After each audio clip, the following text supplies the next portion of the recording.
हम ये कह सकते हैं कि नरेंद्र मोदी जी जो 8 साल से काम कर रहे थे, उसका जो यानी फ्रूट है, वो अभी जाके पक कर तैयार हुआ है और वो खाने के लिए आ रहा है मार्केट में। जबरदस्त। एयरबस बादशाह इस लाइन का, मतलब उसका कोई मुकाबला नहीं। बोइंग और एयरबस ये दो बादशाह इसके बेशक। में। आज हम 73 ओके। कंट्रीज को वेपन्स एक्सपोर्ट कर रहे हैं सर, 73 कंट्रीज को। Hello friends, India Pakistan news channel में आपका फिर से स्वागत है। आज हम बात करेंगे भारत की एक और अचीवमेंट के बारे में। भारत अब अपने ही देश में एयरबस की भी मैन्युफैक्चरिंग करेगा और इस मैन्युफैक्चरिंग प्लांट की फाउंडेशन प्रधानमंत्री श्री नरेंद्र मोदी ने 30 अक्टूबर 2022 को वडोदरा यानी गुजरात में डाल दी है। ये एयरक्राफ्ट इंडियन एयरफोर्स के लिए बनाया जाएगा, जिसका नाम है C295। अब इसमें खास बात यह है कि पहली बार ऐसा होगा कि कोई प्राइवेट सेक्टर कंपनी इसकी मैन्युफैक्चरिंग में हिस्सा लेगी। जी हाँ दोस्तों, इसकी मैन्युफैक्चरिंग टाटा ग्रुप के द्वारा की जाएगी। हालांकि टाटा कंपनी ये कोलैबोरेशन के अंदर कर रही है, जैसे कि एयरबस डिफेंस कंपनी और स्पेस ऐसे जो स्पेन की है, पर फिर भी ये बहुत बड़ी अचीवमेंट है कि इंडिया अब एयरबस की भी मैन्युफैक्चरिंग खुद करेगा और इसके अंदर प्राइवेट सेक्टर्स भी इन्वॉल्व हैं। साथ ही साथ जो प्रधानमंत्री श्री नरेंद्र मोदी ने अपना मोटो रखा था आत्मनिर्भरता का, वो भी इससे पूरा हो रहा है। और इससे फ़ायदा ये भी होगा कि एयरबस की मैन्युफैक्चरिंग जब इंडिया में होगी तो एक्सपोर्ट में भी इसका बहुत बड़ा बिजनेस डेवलप होगा। ऐसी बहुत सारे फैक्ट्स और न्यूज़ आपको आगे आने वाले वीडियो में सुनने को भी मिलेंगे, तो वीडियो को एंड तक ज़रूर देखें। साथ ही साथ चैनल को लाइक, सब्सक्राइब एंड शेयर भी करें। अब अगर आप देखें, अभी ये जो प्रोजेक्ट हुआ है, ये एयरबस और Tata Advanced systems, Tata group का एक जॉइंट वेंचर बनेगा। देखिए अभी क्या हुआ कि अभी हमने करीब 56 जहाजों को ऑर्डर दिया था। $3 बिलियन के आसपास की ये डील है। अब 56 जहाजों में से हुआ क्या कि 16 जहाज स्पेन से बढ़ के एज इट इज आएंगे एडीएस को आगे। एयरबस यानी कि एडीएस, बोइंग यानी कि अमेरिकन। ये फ्रेंच है या जो यूरोपियन है वो अमेरिकन है, मोटा मोटा इसको सिंप्लीफाई कर देते हैं। अब जो 40 जहाज थे, अब 40 जहाजों में कंडीशन क्या थी कि वो भारत में बनेंगे। और बनेंगे भी कैसे? कोई 40%, 30%, 20% कंपोनेंट नहीं, कोई ऑफसेट नहीं। हमारे यहाँ ऑफसेट होता है, अगर आप एक अमाउंट से ज्यादा डील करते तो आपको 30% उसके कंपोनेंट सेल्स और सर्विस इंडिया से ही लेने पड़ती है। ऑफसेट वाली भी बात नहीं। यहाँ सीधा सीधा रोल ये है कि एक एल्युमिनियम का बड़ा, मतलब मान लीजिए बंडल जाएगा और वहां से जहाज निकल के आएगा। इस लेवल की बात कर रहे हैं हम। नहीं, मैं नहीं मानता। वैल्यू एडिशन की बात नहीं करें, असेंबली की बात नहीं करें, कोई छोटी मोटी चीज नहीं करें। इसमें लाखों कंपोनेंट होते हैं, 10 लाख से ज्यादा कंपोनेंट है।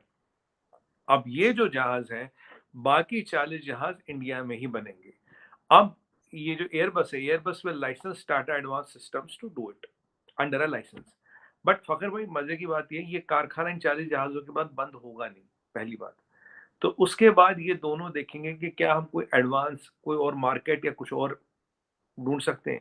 इसके अलावा कोस्ट गार्ड की रिक्वायरमेंट है, इसके अलावा इंडियन एयरफोर्स की और रिक्वायरमेंट है। तो 10-20 साल का तो काम इनके पास यही है। बाकी ये साउथ एशिया में, इधर उधर अफ्रीका में मार्केट भी ढूंढ रहे हैं। देखिए ये जो अब बनेगा, तो मैं अपनी पुरानी बात कर लूँ तो ये यहाँ से उसके बाद एक्सपोर्ट भी होगा।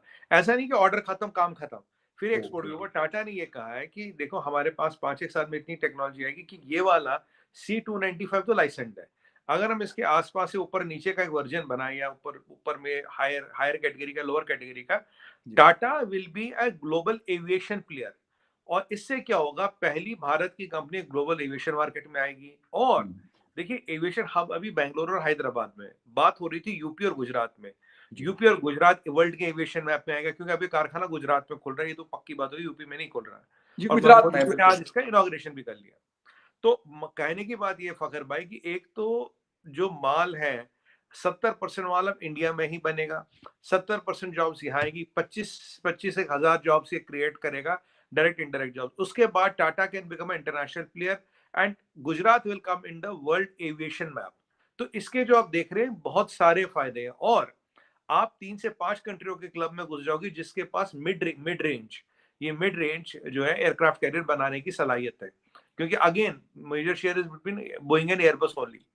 अब मिड रेंज की बात करें, करीब 7 से 10 टन तो ये कार्गो ले सकता है, लोड ले सकता है। 70 ऑर्डिनरी ट्रूप्स को ले सकता है, 50 से 55 पैराट्रूपर्स को ले सकता है। इसको चढ़ने के लिए केवल 700 मीटर की रनवे चाहिए और उतरने के लिए 350 मीटर की रनवे चाहिए। ये ऑलमोस्ट फाइटर प्लेन जैसी इसमें फ्लेक्सिबिलिटी है, पर रनवे वनवे के काफी कम है, किसी भी ऑल्टीट्यूड पे लैंड कर लेता है। कच्ची पक्की रनवे हो, मोटा मोटा कहें तो ये थोड़ा बिल्कुल। वेरी फॉर्मल रनवे, उस पे लैंड कर सकता है। टेक्नोलॉजिकल मार्वल है। हमारे पास एक एवीआरओ फ्लीट है जो हमने शायद बोइंग से ली थी, उसमें रोल्स रॉयस वगैरह की जिन्हें 60-70 के दशक में ली थी। ये आउटडेटेड हो रही है, ओल्ड हो रही है, उसको रिप्लेस करने की बात है। तो अपॉर्चुनिटी उस फ्लीट को रिप्लेस करना, कोस्ट गार्ड की रिक्वायरमेंट, फिर एक्सपोर्ट करना। और टाटा तब तक इतना सीख गया होगा कि अपने आसपास टाटा भी एक अपना वेरिएंट, नॉट C295, मैं क्लियर कर लूं, अंडर लाइसेंस है, नॉट C295, बट अपना एक वेरिएंट भी इंडियन आर्मी के लिए, किसी भी और आर्मी के लिए यूज कर सकता है। बाय द वे, अफ्रीका के 60 से 65 कंट्रियों में, जब यहाँ ये खबर गई, अभी डिफेंस एक्सपो में आए थे, हमने आप पे बात की थी, आपने और जी मैंने, जी बिल्कुल। उनका ऑलरेडी इसमें इंटरेस्ट भी है। They are already looking forward to it, to have या C95 ना, कोई आगे पीछे का वर्जन जो भी होगा, as into their defence budget. तो ये एक बहुत बड़ी चीज है, और इसमें पहली बार एक प्राइवेट कंपनी को लाया गया। अब तक आपकी बार सिर्फ HAL आता था। HAL बिल्कुल। सरकारी कंपनी है, पर अच्छा। कहीं ना कहीं क्या लिमिट होती थी फखर भाई, उनकी जी। प्रोडक्शन कैपेबिलिटी, वो क्या क्या करे। अब अगर ये एक्सपेरिमेंट जो है ये कामयाब हो गया है, इससे क्या होगा, कल को महिंद्रा है, कल को रिलायंस है, कल को ऐसे बहुत बड़े बड़ी कंपनी इस लाइन में आ सकती है। तो अब हम शुरू कर रहे थे LCH से, LCA पे आ गए, 5G पे आ गए, एयरक्राफ्ट कैरियर पे आ गए। तो अब ट्रांसपोर्टर में भी जो 3 से 5 कंट्री मिलिट्री ट्रांसपोर्ट जहाज जो है उसकी इम्पोर्टेंस सुनील जी बहुत ज्यादा है, नो डाउट। आप मुझसे बहुत बहुत बेहतर जानते हैं इस चीज को कि उसकी इम्पोर्टेंस कई ज्यादा है। लेकिन सर जी। ये कहाँ, मतलब कितनी बड़ी चीज है। बेशक अंडर लाइसेंस बन रहा है, लेकिन एयरबस बना रहा है। मेरा नहीं ख्याल, मेरी नॉलेज के मुताबिक, मुझे एग्जैक्ट नहीं आइडिया, लेकिन शायद बहुत कम कंट्रीज को ये सर और एक्सेस कहीं है। नहीं फ्रांस है दे रहा है। सर ये अरेंजमेंट, और इसीलिए मैंने बोला था ना, यहाँ से एल्युमिनियम का रोल निकलेगा, वहां से जहाज बन के फर्स्ट इन निकलेगा। द वर्ल्ड है। हाँ, फर्स्ट इन द वर्ल्ड है। ऐसा हम्म। अरेंजमेंट कहीं नहीं है।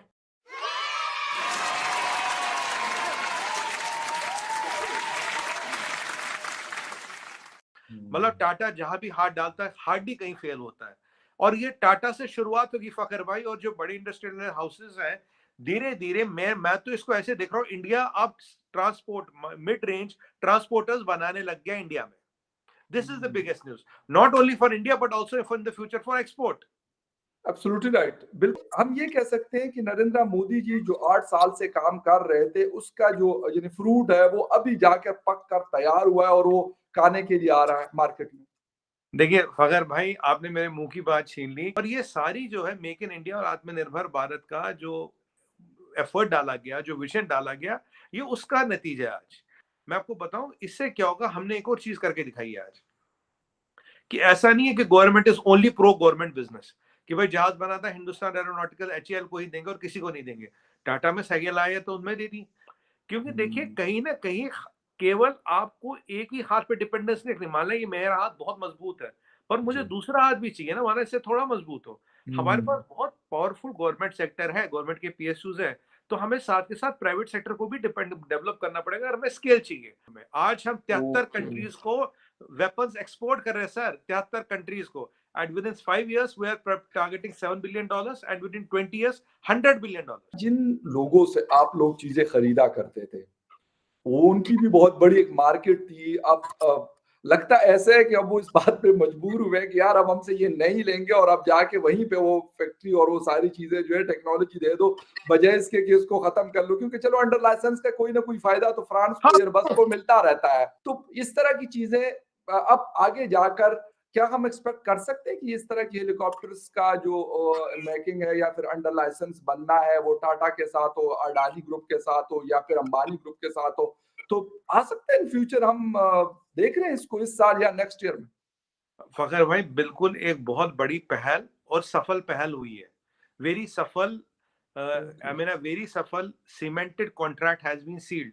देखिए क्या होगा अब, अगर आज एयरबस ने कर लिया, मैं आपको आज एक चीज रिटर्न दे सकता हूँ, खाली स्टैम्प पेपर पे साइन करके। बोइंग भी 100% मांगने का, सब आएंगे फखर भाई, और सबके साथ यही अरेंजमेंट होगा। अब कोई ऑफसेट भी नहीं, ऑफसेट तो ऑलरेडी है। अब ये होगा, यहाँ से मेटल का रोल निकलेगा, वहां से जहाज बन के निकल जाएगा। क्या मार्केट के ऊपर एम्प्लॉयमेंट के हवाले से या बाकी जो डिफेंस के हवाले से है, कितना एक जिसे कहते हैं कि असर पड़ेगा इस चीज के ऊपर, एक अच्छा इम्पैक्ट पड़ेगा? देखिए अगर मैं केवल इस कारखाने की बात करूं, इस जी। कारखाने की सबसे पहले दो चीजें देखनी पड़ेगी। अगर 56 में से 40 जहाज यहाँ बन रहे हैं, तो करीब करीब 70% पैसा तो यही रहा, बाहर नहीं गया, यही यूज हो गया, पहली बात। इस कारखाने से फागर भाई 25,000 से 50,000 डायरेक्ट इनडायरेक्ट नौकरियां खोलेंगी एक कारखाने से, और ये चलती रहेंगी। और अगर इसमें वेरिएंट बनते रहे जो बनेंगे आने वाले टाइम में, तो आप मान लीजिए हर वेरिएंट के साथ इतनी और नौकरियां खुलेंगी। ये मैं स्किल जॉब्स की कर रहा हूँ, 25,000 से 50,000 स्किल जॉब्स की बात कर रहा हूँ। और India is the fastest growing aviation market. जितना चाइना नीचे जा रहा है, मार्केट बची इंडिया। एक चीज और कि जब इस तरह की चीजें आती है तो उसके लिए स्किल्ड लोगों का आपने जिक्र किया, जिस तरह बड़ी लॉट मौजूद है आया इंडिया के पास। तो पॉसिबल है कि आप लोग जो एविएशन इंडस्ट्री के लिए लोग चाहिए वो आप लोगों के पास हो, या फिर पहले बाहर से मंगवा कर और फिर अपने लोगों को ग्रूम करके फिर आगे बढ़ाया जाएगा? का दिक्कत मैन पावर की नहीं, दिक्कत टैलेंट की नहीं है, दिक्कत थी नॉन गवर्नमेंट सेक्टर में अपॉर्चुनिटी क्रिएट करने की। आज उसकी पहली जो कहते हैं ईंट लग गई, फाउंडेशन स्टोन उसकी डल गई। क्योंकि देखिए आज ये हो गया, आप और मैं यहीं बैठेंगे 6 महीने में ऐसी 3 बातें और कर रहे होंगे, ये भी आ रहे वो भी आ रहे, मतलब 4 अच्छा, चीजें हमारे नेक्स्ट पास 10 पांच- इयर्स में कहाँ देख रहे हैं आप हिंदुस्तान को? नेक्स्ट 10 ईयर में अगर इसी स्पीड से चलता रहा? देखिए बिल्कुल, अगर आप इसका क्लू देखें तो इसका क्लू आपको national strategy document of United states of America में मिलता है।